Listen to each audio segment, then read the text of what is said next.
I have said this in front of your families, in front of your constituents, so that they also become my witnesses, and that they don't come to harass you in your offices to do things for them, so that they understand that you are serving the people of Kenya. And I am sure that I have their concurrence and understanding.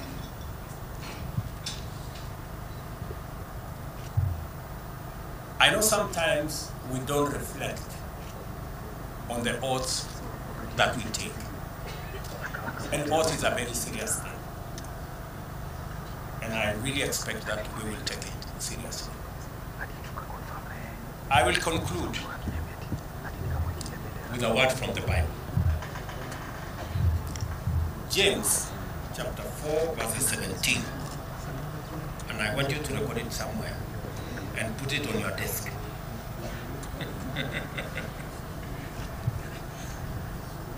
Because that part of the Bible says, he who knows what is right and doesn't do it, it is counted to him or her as sin.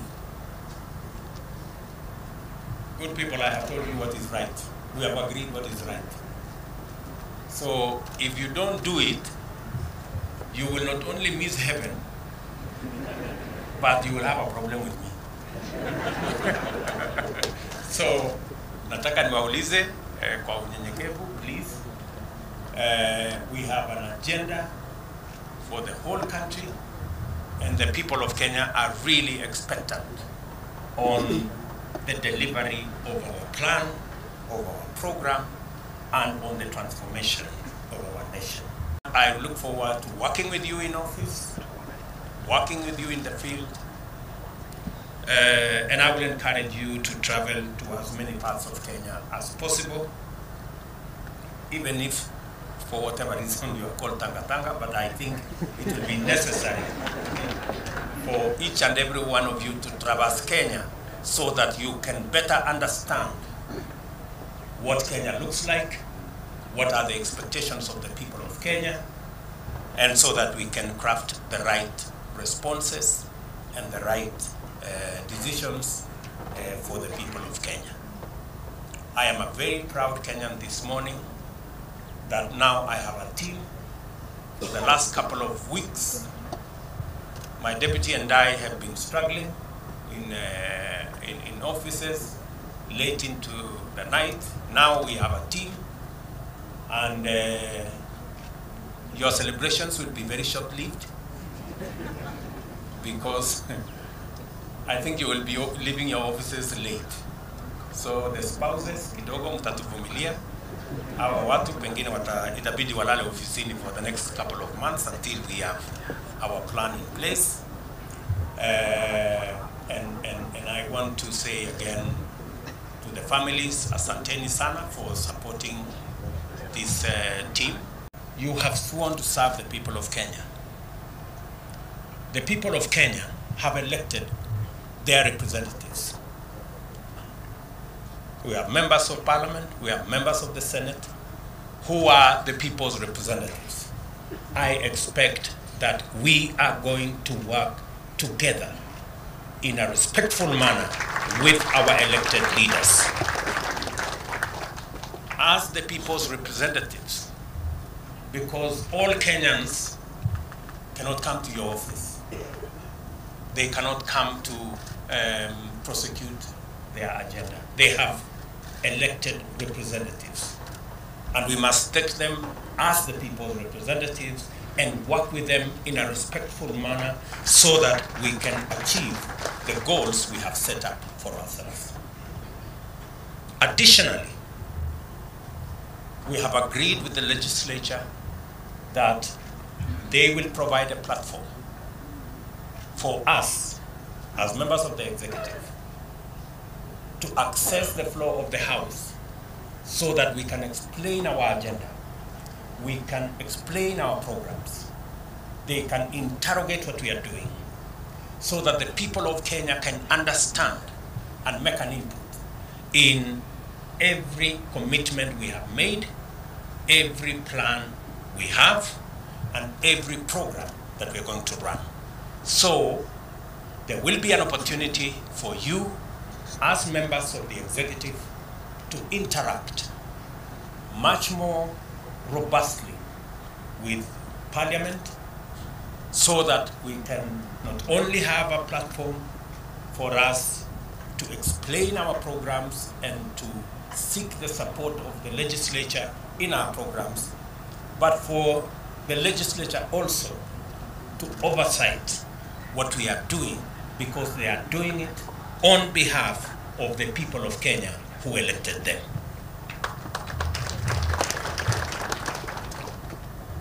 So all of us must prepare ourselves, because my intention and that of my deputy is to run an open government, an accountable government.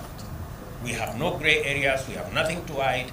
We want to serve the people of Kenya in the context and manner that promotes accountability, promotes transparency, and makes sure that the people of Kenya understand what we are doing. The third thing I want to say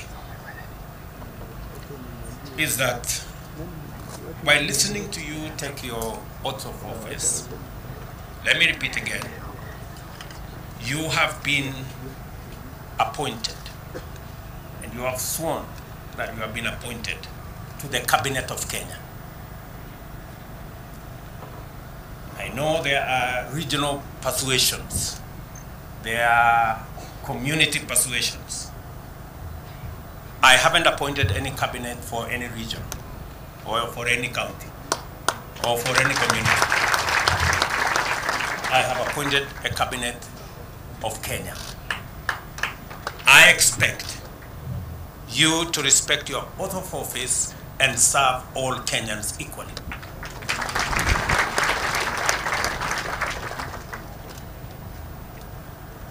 I made the appointment. You've done the swearing, and I have heard you carefully. I was listening carefully, and you said that you are going to serve the people of Kenya, and you have been appointed to the Cabinet of Kenya. That equally means that though we have dockets that have been assigned to each one of you, I didn't hear anybody say they swear to be a cabinet secretary for a ministry. You said you will be a cabinet secretary of Kenya. That means that you should be as concerned in what happens in the next ministry as you are in your own ministry. And that underpins the principle of collective responsibility. I do not expect any one of you to say things are not going right in the next ministry. It is your business. If things are not going right in the next ministry, it is your business to look for your colleague, sit them down, and things must go right in your ministry and in the next ministry. There are three fundamental things that you have sworn to. Number one, you have sworn to the Constitution. You know very well that this is a country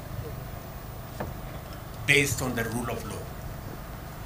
I expect each and every one of you, as I do of all public servants,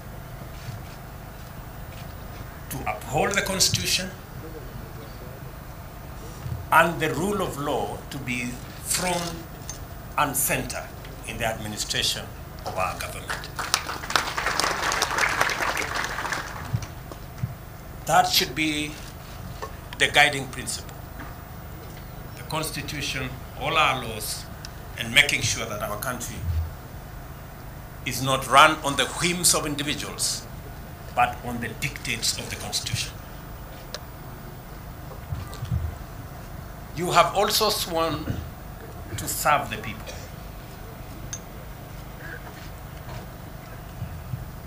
I didn't hear any one of you swear to serve their friends, or their families, or their regions, or their religions. Each one of us here have sworn to serve the people of Kenya. That is the minimum expected of all of us.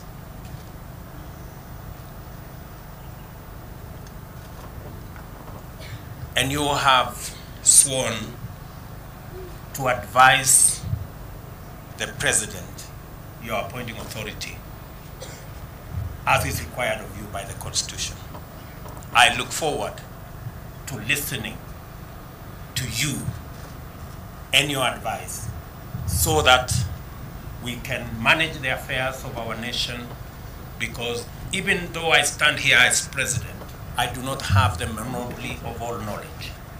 I expect that you will enrich the plans, the thoughts, the programs, and the plan we have with your advice. On behalf of the Deputy President and the Government of Kenya, to congratulate all our Cabinet Secretaries who've been appointed and sworn in this morning. To all of you, I have had the occasion to congratulate you personally, but let me also take this opportunity to congratulate each and every one of you for the honor to serve in the Cabinet of the Republic of Kenya. Congratulations, and as I have said, I look forward to working with each and every one of you in the transformation of our country as we work together to implement and to execute the plan upon which we were elected by the people of Kenya. Again, to all of you and your families, congratulations. Pongezi. Pongezi sana. In the discharge of your duties in the various ministries that you will be serving, you will have my wholesome support. You will have my support because you have no option other than to succeed. Failure is not an option, good people. We have a country to look after, we have a plan to implement, and we have the people of Kenya watching us. So you will have my unqualified support so that you can succeed, because in your success is the success of our administration and the success of our country. So from day one, I want to promise you my support. And the second item I want to say is I have listened to you very carefully as you took your oaths of office.